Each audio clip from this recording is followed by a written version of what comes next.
अब इस बात की जांच होगी कि अजमेर शरीफ के नीचे शिव मंदिर है या नहीं। एक सिविल अदालत ने ऐसी एक याचिका को स्वीकार कर लिया है, यानी कि एक बार फिर प्लेसेस ऑफ वर्शिप एक्ट 1991 की हर रोज धज्जियां उड़ाई जा रही हैं। पहले संभल की शाही जामा मस्जिद को लेकर सर्वे की इजाजत, जिसमें आप जानते हैं हालात बिगड़ जाते हैं और 5 लोगों की मौत होती है। और अब अजमेर शरीफ के नीचे शिव मंदिर है, इस याचिका को स्वीकार कर लिया गया है।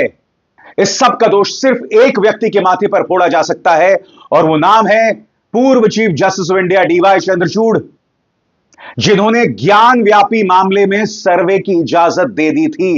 जबकि याद कीजिएगा दोस्तों, जब राम मंदिर का फैसला 5 जजों की खंडपीठ ने सुनाया था, उसमें एक चंद्रचूड़ भी थे। और तब इस खंडपीठ ने कहा था कि places of worship act Ram मंदिर पर लागू नहीं होगा, मगर बाकी तमाम धार्मिक स्थलों पर प्लेसेस ऑफ वर्शिप एक्ट 1991 लागू होगा। सरल शब्दों में कहा जाए, जिस धार्मिक स्थल का चरित्र 1947 में जो था वो बदस्तूर रहेगा, उसमें कोई छेड़छाड़ नहीं की जाएगी, राम मंदिर को छोड़कर। मगर जिस तरह से प्लेसेस ऑफ वर्शिप एक्ट 1991 की अनदेखी हुई, उसके बाद एक निचली अदालत कभी शाही जामा मस्जिद के सर्वे की जांच दे देते हैं, और अब अजमेर शरीफ। और आज हम चर्चा सिर्फ इस बात की नहीं करने जा रहे हैं दोस्तों, इन 2 शहरों पर गौर कीजिए।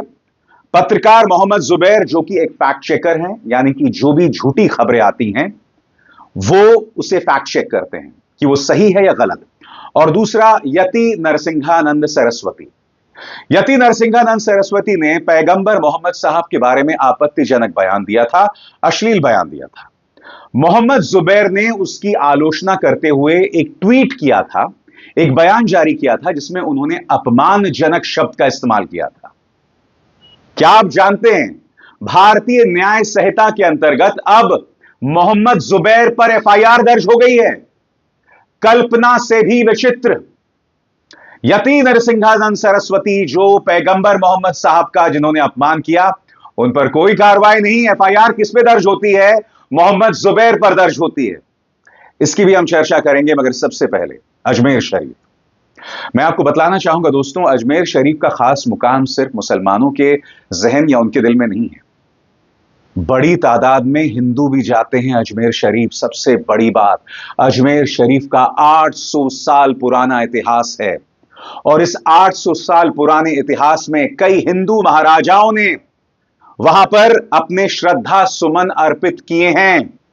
और अब एक अदालत एक आदेश जारी कर देता है कि इसके नीचे जो शिव मंदिर होने का दावा है, उस मामले की जांच कराई जाए। खबर क्या है आपकी स्क्रीन पर, दैनिक भास्कर। अजमेर दरगाह में शिव मंदिर दावे वाली याचिका कोर्ट में स्वीकार, अदालत ने मामले को सुनने योग्य माना, दरगाह समिति समेत 3 पक्षकारों को नोटिस। खबर आपकी स्क्रीन पर, अजमेर की ख्वाजा मोइनुद्दीन चिश्ती की दरगाह में संकट मोचन महादेव मंदिर होने का दावा करने वाली याचिका अजमेर सिविल कोर्ट ने स्वीकार कर ली है। बुधवार को अदालत ने इसे सुनने योग्य मान लिया। हिंदू सेना के राष्ट्रीय अध्यक्ष विष्णु गुप्ता की ओर से यह याचिका दायर की गई थी। अब मैं आपको बतलाना चाहता हूं कि इस मामले में कई लोगों को नोटिस जारी किया गया है। यह नोटिस किस किस को जारी किया गया है और किस आधार पर जारी किया गया है, इस पर भी गौर कीजिएगा। सिविल कोर्ट ने माइनॉरिटीज यानी अल्पसंख्यक मंत्रालय, दरगाह समिति अजमेर और भारतीय पुरातत्व सर्वेक्षण विभाग यानी एएसआई को नोटिस भेजा है। मामले में अगली सुनवाई 20 दिसंबर को होगी। अब आपके जहन में एक सवाल होगा कि अदालत ने आदेश क्यों जारी किया, किस आधार पर जारी किया, तो इस पर भी गौर कीजिएगा। याचिका में रिटायर्ड जज हरबिलास सारदा की 1911 में लिखी गई किताब अजमेर हिस्टोरिकल एंड डिस्क्रिप्टिव का हवाला देते हुए दरगाह के निर्माण में मंदिर का मलबा होने का दावा किया गया है। साथ ही गर्भगृह और परिसर में एक जैन मंदिर होने की बात कही गई है। यानी कि 2 प्रमाण, पहला आप देख सकते हैं जज हरबिलास सारदा की 1911 की किताब अजमेर, और दूसरा भारत में सूफीवाद का इतिहास। इन 2 मुद्दों के आधार पर इस जांच के आदेश दे दिए गए। और जाहिर सी बात है दोस्तों, अजमेर शरीफ दरगाह समिति ने इसका विरोध किया है। उन्होंने क्या कहा है कुछ देर बाद, मगर उससे पहले मैं आपको एक बार फिर याद दिलाना चाहूंगा कि मोहन भागवत ने अब से कुछ महीनों पहले क्या कहा था कि हमें हर मुस्लिम धार्मिक स्थल के नीचे या हर मस्जिद के नीचे शिवलिंग तलाशनी नहीं चाहिए। सुनिए उन्होंने क्या कहा था। ठीक है, प्रतीकात्मक कुछ हमारी विशेष श्रद्धा थी, ऐसे स्थानों के बारे में हमने कहा, लेकिन रोज एक मामला निकालना नया, यह भी नहीं करना चाहिए। हमको झगड़ा क्यों बढ़ाना है? ज्ञानवापी के बारे में हमारी कुछ श्रद्धाएं हैं, परंपरा से चलती आई, हम कर रहे, ठीक है, परंतु हर मस्जिद में शिवलिंग क्यों देखना? और बात वहां नहीं रुकती है। भारतीय जनता पार्टी के पैरोकार पत्रकार रजत शर्मा ने बाकायदा एक कार्यक्रम किया था जिसमें उन्होंने संभल के मामले में जिस जज आदित्य सिंह ने जो फैसला लिया था उसकी आलोचना की थी। सुनिए रजत शर्मा ने क्या कहा था। संभल में मंदिर के नाम पर जो हुआ, जिस तरीके से हुआ, वो दुर्भाग्यपूर्ण है। कोर्ट ने बिना दूसरे पक्ष को सुने याचिका को मंजूर कर लिया, सर्वे का आदेश भी दे दिया, 2 घंटे में सर्वे शुरू भी हो गया और रिपोर्ट भी बन गई। इतनी जल्दबाजी की क्या जरूरत थी? इससे अविश्वास पैदा होता है। अगर किसी को दावा करना भी है तो प्रॉपर तरीके से करे, कोर्ट पे दोनों पक्षों की सुनवाई हो, लेकिन ऐसा हुआ नहीं। जब राम मंदिर पर सुप्रीम कोर्ट का फैसला आया था तो लगा था अब ऐसे और विवाद खड़े नहीं होंगे, लेकिन कुछ लोग हैं कि मानते नहीं। इसीलिए मैंने आपको मोहन भागवत का वो पुराना बयान सुनवाया जिसमें वो कह रहे हैं कि हर मस्जिद के नीचे शिवलिंग खोजना ठीक नहीं है। मोहन भागवत की बात बिल्कुल सही है। हर मस्जिद को मंदिर कहना, हर जगह विवाद खड़ा करना समाज के लिए अच्छा नहीं है। तो ये बात कोई और नहीं, मोहन भागवत कह रहे हैं, और मोहन भागवत के बयान का हवाला कोई और नहीं, रजत शर्मा दे रहे हैं। मगर मानो एक तूफान सा आ गया है दोस्तों। तमाम मस्जिदों के नीचे मंदिरों को तलाशने, शिवलिंग को तलाशने की कोशिश शुरू हो गई है, और इसमें भागीदार कोई और नहीं, हमारी अदालतें हैं। और इसमें मिसाल किसी और ने नहीं, chief justice of India DY Chandrachud ने कायम की है। मैं आपको बतलाना चाहता हूं, अजमेर शरीफ में शिव मंदिर की जो तलाश की याचिका को स्वीकार कर लिया है। अजमेर शरीफ ने इसकी कड़े शब्दों में आलोचना की है। उनका बयान आपकी स्क्रीन पर। सारे दावे झूठे और निराधार। अजमेर दरगाह प्रमुख उत्तराधिकारी और ख्वाजा साहब के वंशज नसरुद्दीन चिश्ती ने कहा है, कुछ लोग सस्ती मानसिकता के चलते ऐसी बातें कर रहे हैं।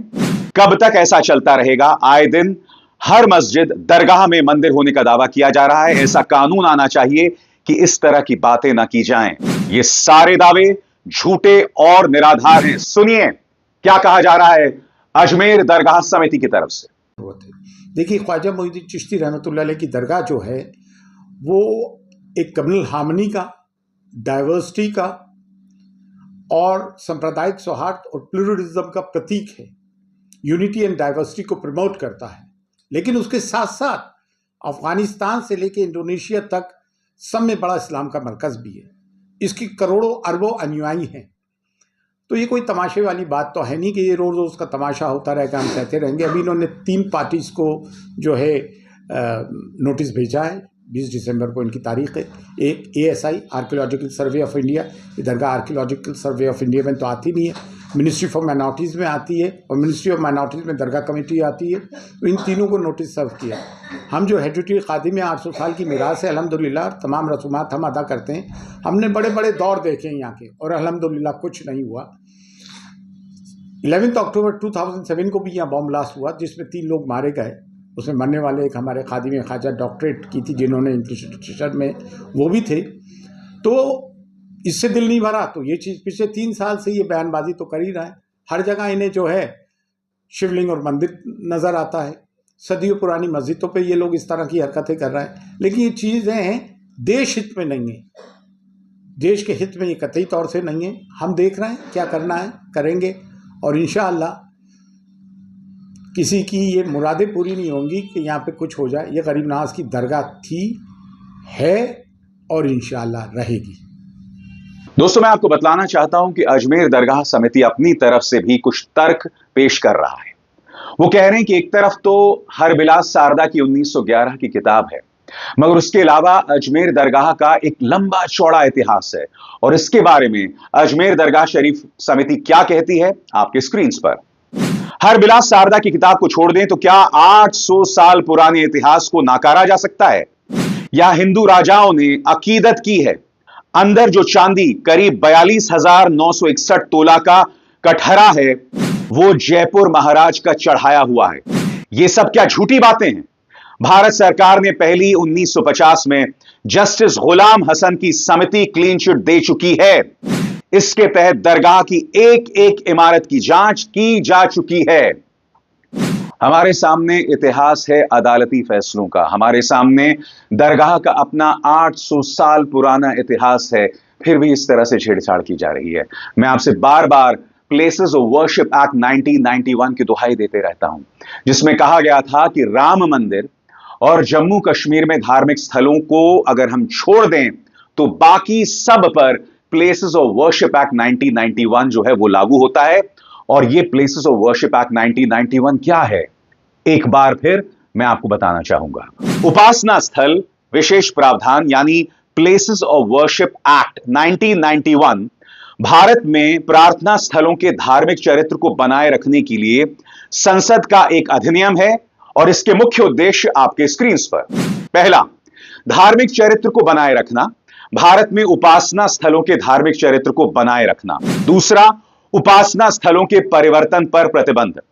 तीसरा, 15 अगस्त 1947 को उपासना स्थलों के धार्मिक चरित्र को संरक्षित रखना। यह अधिनियम भारत में धार्मिक स्थलों की सुरक्षा और उनके धार्मिक चरित्र को बनाए रखने के लिए बनाया गया है। और क्या आप जानते हैं दोस्तों, इसमें सजा का प्रावधान भी है। यानी कि अगर आप प्लेसेस ऑफ वर्शिप एक्ट 1991 का पालन नहीं करते हैं तो इसमें सजा का प्रावधान है। और वो सजा क्या है, आपकी स्क्रीन पर। अधिनियम का उल्लंघन करने वाले व्यक्ति को 3 साल तक की कैद और जुर्माना हो सकता है। अधिनियम के तहत अपराध करने का प्रयास करने वाले व्यक्ति को उसी दंड से दंडित किया जा सकता है जैसा कि उन्होंने अपराध किया हो। हमारे सामने प्लेसेस ऑफ वर्शिप एक्ट 1991 की मिसाल है, हमारे सामने मोहन भागवत का बयान है। अब इस मामले में इस सरकार के जो खासम खास पत्रकार हैं वो भी शर्मिंदा हो रहे हैं, क्योंकि आपको समझना पड़ेगा हमारे सामने संभल की मिसाल है, जहां प्रशासन ने जिस तरह से उस मामले को हैंडल किया, आपके सामने क्या हुआ हम सब जानते हैं। ऐसे में क्या हम एक बार फिर अजमेर शरीफ में वो तनाव चाहते हैं? ऐसे में क्या जितने भी मुस्लिम धार्मिक स्थल हैं जिसको लेकर ये दावे किए जाते हैं, क्या हम वैसा ही तनाव वहां चाहते हैं? क्या यह देश तरक्की करना चाहता है, शांति और अमन की जिंदगी बिताना चाहता है, नौकरी रोजगार चाहता है, या इसी तरह से धार्मिक मुद्दों में खुद को उलझाए रखना चाहता है? और सबसे बड़ी बात, अदालतों और जो पुलिस का किरदार है वो बहुत ही शॉकिंग है कई मामलों में।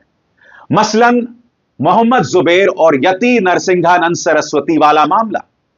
सरल शब्दों में कहा जाए तो मोहम्मद जुबैर यति नरसिंहानंद सरस्वती के एक बयान पर एक ट्वीट करते हैं और उनका बयान था पैगंबर मोहम्मद साहब के बारे में आपत्तिजनक बयान देना। मोहम्मद जुबैर ने सिर्फ उसकी आलोचना की थी और अब मोहम्मद जुबैर के खिलाफ FIR दर्ज हो गई है। मामला क्या है, आपके स्क्रीन पर। मोहम्मद जुबैर के मामले में जांच कर रहे अधिकारी ने इलाहाबाद उच्च न्यायालय को सूचित किया है कि भारत की संप्रभुता, एकता और अखंडता को खतरे में डालने का अपराध भारतीय न्याय संहिता BNS की धारा 152 के तहत ऑल्ट न्यूज पत्रकार के खिलाफ दर्ज FIR में शामिल किया गया है।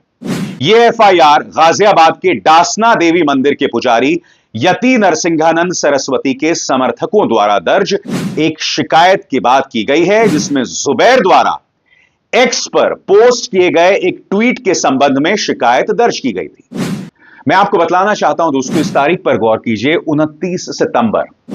यति नरसिंहानंद सरस्वती जो हैं पैगंबर मोहम्मद साहब के बारे में आपत्तिजनक बयान देते हैं।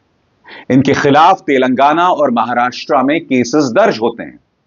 इन्हें आज तक गिरफ्तार नहीं किया गया है, मगर मोहम्मद जुबैर उनके इस बयान को अपमानजनक और नफरत भरा बताते हैं।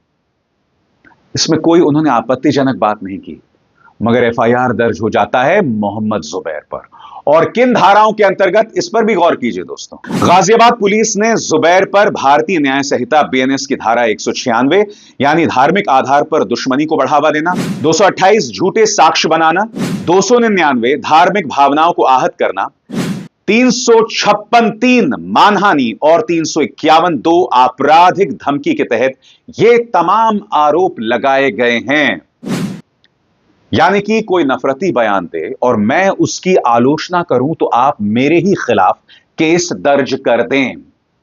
क्योंकि आप जानते हैं दोस्तों, इस देश में नफरत को बढ़ावा देने के लिए मीडिया का किरदार बार बार सामने उभर कर आता है। मैं आपको उंगलियों पर गिना सकता हूं वो चंद पत्रकार जो नफरत के खिलाफ बयान देते हैं, जो नफरत के खिलाफ पत्रकारिता करते हैं, जिनकी पत्रकारिता का मकसद है कि इस देश में सांप्रदायिक एकता बना रहे। और मेरे तमाम कार्यक्रमों में मैंने हमेशा हिंदू मुस्लिम एकता की अपील की है, सांप्रदायिक भाईचारे की अपील की है। और मैं ऐसा क्यों करता हूं? क्योंकि मुझे अपने आने वाली पीढ़ियों की चिंता है, मुझे मौजूदा पीढ़ी की चिंता है, मुझे मौजूदा युवा की चिंता है। क्योंकि वो युवा बेरोजगार है और वो नौकरी के लिए तुमसे नौकरी की मांग ना करे, इसीलिए तुम लोग ऐसी ही धार्मिक भावनाओं में उसे उलझा कर रखना चाहते हो, उसे लगातार भड़काते रहते हो, उसे ब्रेन वॉश कर रहे हो कि हिंदू खतरे में है। हालांकि पिछले 11 सालों से प्रधानमंत्री नरेंद्र मोदी देश के प्रधानमंत्री हैं। मुख्यमंत्री आदित्यनाथ दूसरी बार उत्तर प्रदेश के मुख्यमंत्री बन गए हैं और 2027 तक उत्तर प्रदेश के मुख्यमंत्री बने रहेंगे। फिर भी युवाओं को और हिंदुओं को यह समझाया जा रहा है कि तुम खतरे में हो। यह सोच तो मध्य पूर्व में उन कट्टर मौलानाओं की है जो अपने अनुयायियों को भड़काए रखने के लिए, भेड़ बकरियों की तरह अपने पक्ष में रखने के लिए बार बार कहते हैं कि इस्लाम खतरे में है। अब वही सोच तुम हिंदू धर्म में लाना चाहते हो। यानी कि जिस कट्टरता से तुम नफरत करते थे, अब तुम भी उसी राह पर चल पड़े हो। होश में आइए दोस्तों। मुझे गाली देना बहुत आसान है क्योंकि मैं वो बातें करता हूं जो कड़वी हैं, मैं वो बातें करता हूं जो तुम्हें असहज पैदा करती हैं, मगर मैं वो जो बातें करता हूं वो ऐसी बातें हैं जो तुम्हारे फायदे की बातें हैं। तुम्हें ऐसा इस वक्त लग रहा है, तुम्हें इस वक्त गुस्सा आ रहा है, मगर तुम्हें जो नुकसान होगा वो दूरगामी उसके परिणाम होने वाले हैं। तुम्हें दूर का नुकसान होने वाला है। और सबसे बड़ी बात, अभी त्वरित फायदा भी तुम्हें कुछ नहीं है, क्योंकि जब समाज के अंदर अराजकता, अशांति रहेगी, दंगे भड़केंगे, तो मैं तुमसे पूछना चाहता हूं इसमें फायदा किसका है? हमारे बुजुर्ग मां बाप का नहीं है। मैं आपको बतलाना चाहता हूं, अभी 2 ही दिन पहले मेरे मां बाप जो हैं वो वापस गए हैं मध्य प्रदेश, जहां वो रहते हैं। अब आप सोचिए, हालात बिगड़ते जाएंगे। तो जिस ट्रेन में वो जा रहे थे, और अगर वो ट्रेन किसी ऐसे शहर से गुजरती है जहां दंगे भड़क रहे हो, तब क्या होगा? और यहां सवाल मेरे मां बाप का नहीं है।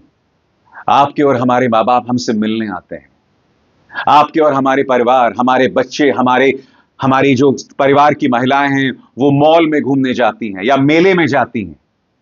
क्या आप चाहते हैं ऐसी जगहों पर अचानक दंगा भड़क जाए? इस समाज को उसी तरफ ढकेला जा रहा है। इसलिए मैं आपको बार बार चेतावनी देते रहता हूं। मेरा मकसद आपकी भावनाओं को आहत करना नहीं है, मेरा मकसद आपको भविष्य के लिए चेतावनी देना है। आप समझ जाइए दोस्तों। अगर आप नहीं समझेंगे तो आप सिर्फ अपना नुकसान करेंगे, क्योंकि उस पॉलिटिकल पार्टी का तो मकसद साफ है, वोट हासिल करना।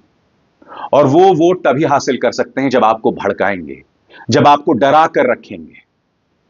यही वजह है कि अब अजमेर शरीफ के वजूद पर सवाल उठाए जा रहे हैं और उसके जरिए समाज में तनाव पैदा किया जा रहा है।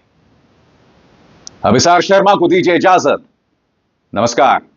स्वतंत्र और आजाद पत्रकारिता का समर्थन कीजिए, सच में मेरा साथी बनिए। बहुत आसान है दोस्तों, इस ज्वाइन बटन को दबाइए और आपके सामने आएंगे ये 3 विकल्प, इनमें से एक चुनिए और सच के इस सफर में मेरा साथी बनिए।